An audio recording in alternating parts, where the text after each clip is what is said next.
Hi, welcome to Gene Rants. I'm Gene, and today I will be reporting something that, well, it just warms my heart. And it's something that was just a dream in the back of my head. I never thought this would actually happen as much as I believe strongly that it should happen. And now it has. Now, we're talking about New York City. And the reason I talk about New York City, I talk about it quite a bit if you've been watching this vlog. And if if you've been watching this vlog for a while, you know that I lived in New York City for 41 years. I'm in Tennessee now. I moved here January 2019. So I was in New York where, I lived in Harlem for the last 11 years, 10, 11 years.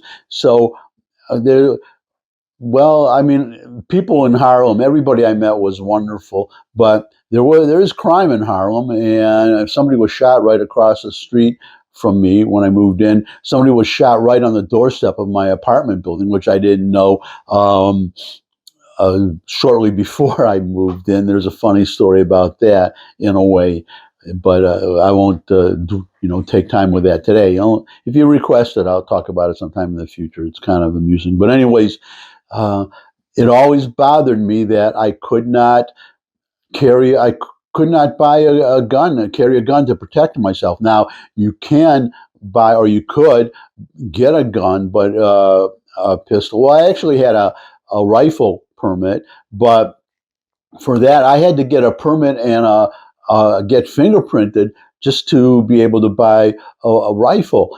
So that's how crazy the law is. And if you're talking about a handgun, it made it hard to get that. And then they made it so restrictive that just to take it to a rifle range, to use it on the rifle range, was very difficult. Now, that's why, because I would say, I just wanted to buy. Well, what's happening is just seeing since Mamdani, especially, he kind of relates to this. But even before the last few years, you've been seeing an increase in anti-Semitism, anti-Semitic attacks on Jews, and especially in one part of Brooklyn, Crown Heights. Now, Crown Heights is it's not just heavily Jewish, but it's heavily Orthodox Jewish. The guys, I'm what you call, I guess, a modern Jew or whatever. You can see, I mean, some people know that I'm Jewish just by looking at me, but if you're one of these Orthodox Jews in Crown Heights who wears the long black coats and the black hat, and you have the long sideburns, pious they're called, and the beard, they're easy to spot as Jews, and there have been a lot of attacks on them, and they've just been, especially since October 7th, Hamas, the massacre in Israel, October 7th, 2023. There has only been interesting, right? 1,200 Jews are massacred and 250 taken prison, and suddenly you have in the United States, around the world actually, a rise in anti-Semitism. And this was before they talk about all these horrible genocide with false accusations of genocide and starvation in Gaza. But the anti-Semitism started it was a month before the Israeli army went into Gaza. Plenty of time for Hamas to return the hostages that they took, if nothing else. And it's 30 days before the Israeli army even went into Gaza. It's like people celebrated as soon as, and then you did actually see celebrations in the United States. These people marching, Palestine will be free from the river to the sea, which means kill all the Jews, basically, globalize the Intifada. All that started out on October 7th, before 30 days, a full month before the Israelis had done anything except suffered a massacre of 1,200 Israelis. And not all of those were Jews, by the way, but almost most of them were Jews. And 250 taken hostage. Now, when that happened, I said, even before, it's these anti-Semitic attacks, and I say, why are these Jews who are especially easily identifiable as Jews, and in a specific area, I guess you can call it a fertile hunting ground for Jews, Crown Heights, if your goal is to go out and attack Jews. So the question that was always in my mind was, why don't they arm themselves and get a gun to protect themselves? And so the obvious reason for so many years was because New York makes it almost impossible. If you could, well, you have Orthodox Jews in the diamond business on 47th Street between 5th and 6th Avenues, and they could get a handgun permit, a concealed carry permit, for the obvious reason that they would be carrying, just walking down the street, they could have hundreds of thousands of dollars of diamonds in their pocket, or in a case that somebody could just grab. So that was the law in New York, that you had to prove. In other words, you couldn't say, I want to exercise my Second Amendment right to buy a gun, to keep arms and bear arms and carry a gun with me. You could not do that. You had to prove to a police officer that you had a need, or to own a gun, that to carry a gun. You had to prove a need, unless, and this is important, if you liberals out there, you always talk about how the wealthy are treated differently than the not so wealthy, or the poor, or the middle class. Well, I got news for you. If you were they had these very restrictive, almost impossible to get a concealed carry permit. You had to prove a need, unless you were wealthy. No problem. If you were wealthy, Donald Trump, for those of you who don't know, he has a concealed carry permit. And so he's had, I don't know if he carried, how often he carried, but he had the right to carry a gun for years and years and years when you had these restrictive laws. I'll name another one. Howard Stern, the radio personality.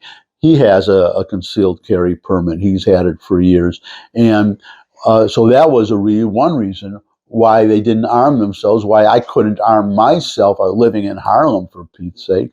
And so one of the first things I did when I moved to Tennessee, actually, we'll get back to New York in a moment, but I want to paint a contrast. This is how terrible, stupid they were, in how they make it impossible. Still today in New York, if you want to buy pepper spray to defend yourself, just pepper spray, you couldn't get mace. That was illegal. They just had this other pepper spray, not as strong. That's number one.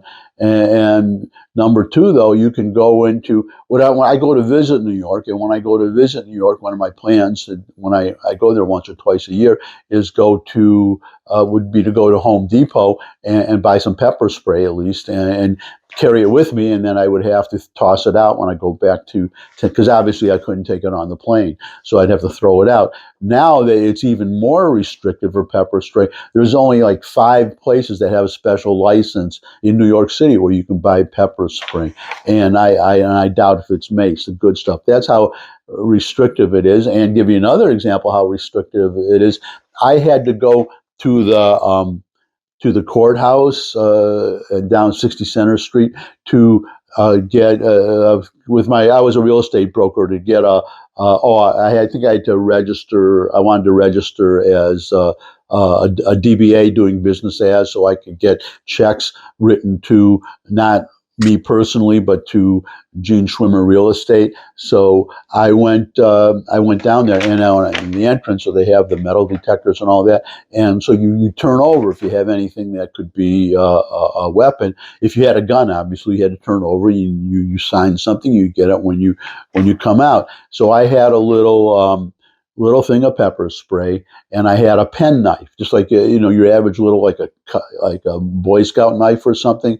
They confiscated both of them. They took them from me. They wouldn't give them back. And when I called, I said, what the heck is this? I have, it's just a pen knife, yada, yada, yada. It cost me $50. And they actually called a captain, a police hire officer. He said, well, I can see this woman. She said, I can see, cop woman, low level cop said, well, I don't like the way this is going, and called an officer to come down. And he said, well, stop complaining or I'm going to arrest you. That's what, if you don't want to get arrested, shut up. And that's how crazy it was. Now in New York, you can get a handgun permit to carry a carry permit. Now, there's still problems with that. It's well, to contrast with now with Tennessee. Tennessee, when I moved to Tennessee, I didn't feel unsafe, but I just was so resentful that I could not exercise my Second Amendment right in New York, that one of the first things I did, I had to live here for a couple, I forget how many days, to establish my residency, get a utility bill to take to the DMV, where you get your driver's license. So I got my, switched my driver's license from New York to Tennessee and applied for a handgun permit. And I had to take a 1-day course, and at the end of the course, go to the pistol range and then just show, proficiency, ability to handle. I got 100% on my marksmanship. In case, well, that sounds impressive, but okay, I'll fess up. It was a silhouette of a person, right, and it was only 7 feet away. but I got 100% on it. I hit that. So, anyways, the point is, and full disclosure, I grew up in Michigan, so I was already familiar with firearms. I mean, I fired. I owned rifles.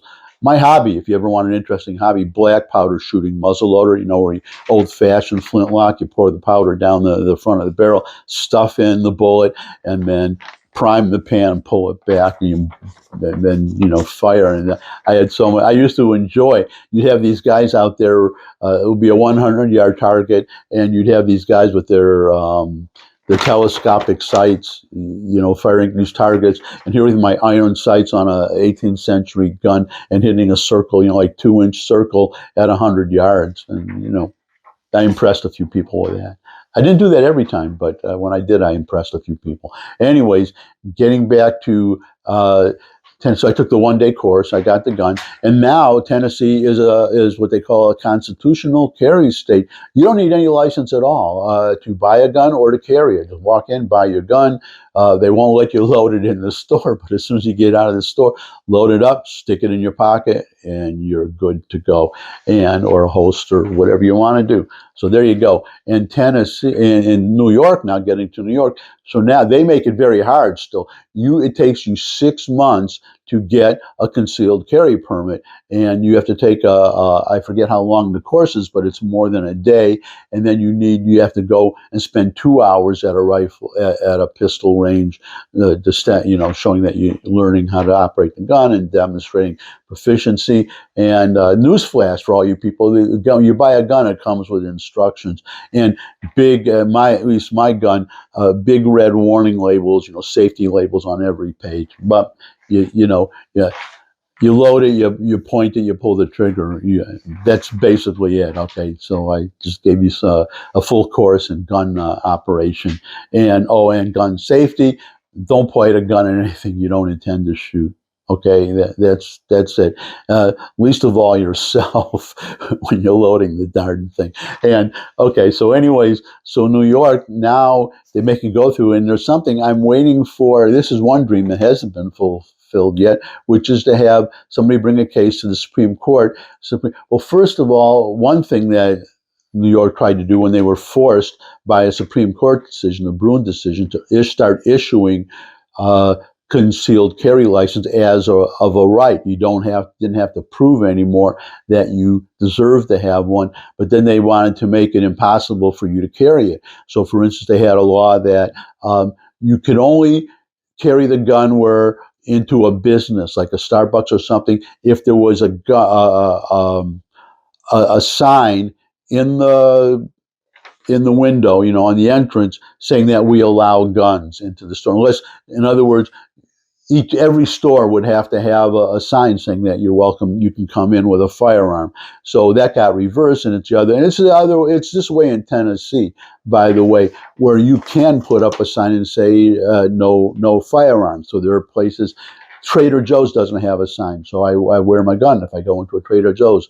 Whole Foods does have a sign, no firearms, and I have to leave my gun in the trunk when I go into Whole Foods. But it's so silly because somebody who wants to go in and shoot up a Whole Foods is not going to pay attention to a sign that says no firearms. I mean, get real here. That's how stupid they are. And actually, most these mass shootings take place in places that are so-called gun safety zones. And what New York did, made not just all of Times Square, but Times Square. Times Square is basically 7th Avenue and Broadway. The streets come in and they cross each other from about, I would say, I think of it as 42nd Street, but we'll say 40th Street to maybe 50th Street, 52nd Street. That's Times Square. But they made it all the way from 6th Avenue to 9th Avenue, and I don't know how far uptown, more than 40th Street downtown and more than 52nd Street uptown, made that all gun safety zones. So if you go into Midtown, basically, you can't legally carry your gun into, and I think not on subways, not on public transportation. In other words, so you have the right, but they make it almost impossible. And I would hope that somebody would bring a case. But if you're living in Crown Heights, I just said, why don't they arm themselves? Now that it takes 6 months and there's all this rigmarole, but you can do it. Why sit there and be a victim, especially if you're an Orthodox Jew, so easily identifiable as Jewish? Why aren't you arming yourselves? Well, sometimes dreams do come true. Jewish New Yorkers rushing to buy guns for protection after anti-Israel Zoran Mamdani's victory. They're preparing for, this is kind of funny, they're preparing for a Mamdani administration, locks, stock, and barrel. Jewish New Yorkers are arming themselves before an anti-Israel mayor who despises us takes the helm of New York City, several told the Post this week. Michael Brigida, who opened up a gun shop in Marine Park, Brooklyn, called Samson Armory, a nod to the biblical Israelite warrior and symbol of sheer strength, said his new business is booming. Brigida 30 is arming everyone from fearful Zaidas to terrified rabbis. Zaidas, that's a Jewish grandmother, the one with the chicken soup. Well, now that old lady with the chicken soup may be packing heat, and I don't just mean the hot soup. And who can blame them? Brigida said he foresees chaos under the incoming radical socialist mayor. The NYPD, that's the New York Police Department, is all retiring. We have to fight for ourselves. People are freaking out over Mamdani. Anyone who has any Christian Judeo values, Brigida claimed, adding that he largely works with the Jewish community who are tougher than Booby's brisket. Booby is another word for Jewish grandmother. We have to let everyone know, don't blank with the Jews, Brigida said, claiming that the majority of those with licenses in New York are members of the tribe. Never again. That bears repeating because I am a Jew. Never again. There are plenty of rabbis who carry. Shul is where, that's synagogue, is where the greatest threat is, said Den. And we know we've had all these church shootings, so he knows what he's talking about.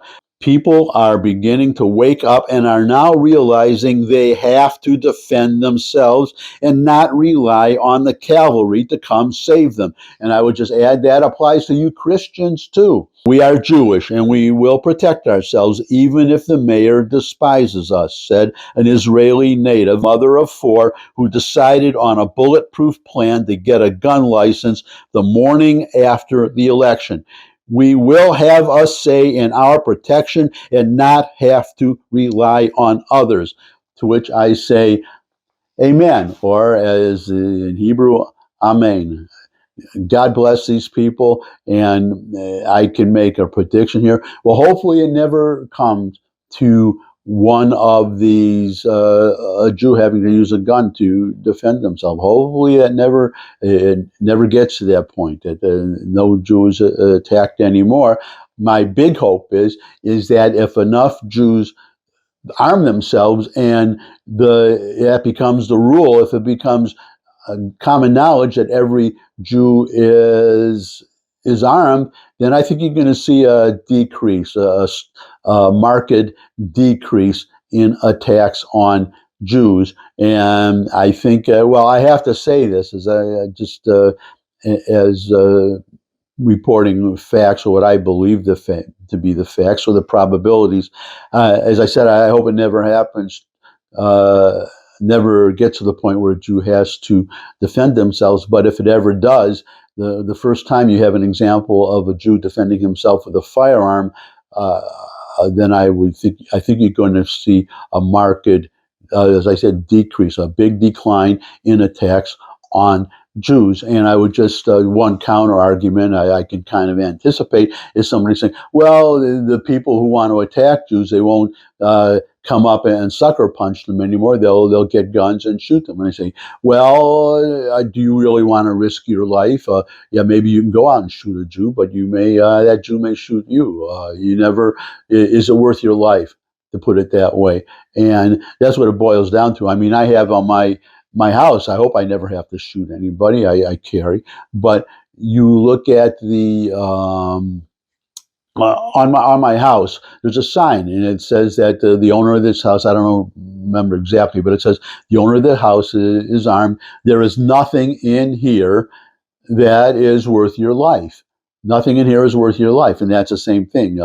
Punching is being able, to take a shot at a Jew worth getting shot yourself. So that's my argument to that counter argument. But the other point is, it's better than just uh, getting killed. Well, put it this way: they are now, everybody can buy a gun. So somebody who wants to shoot Jews, he can buy a gun.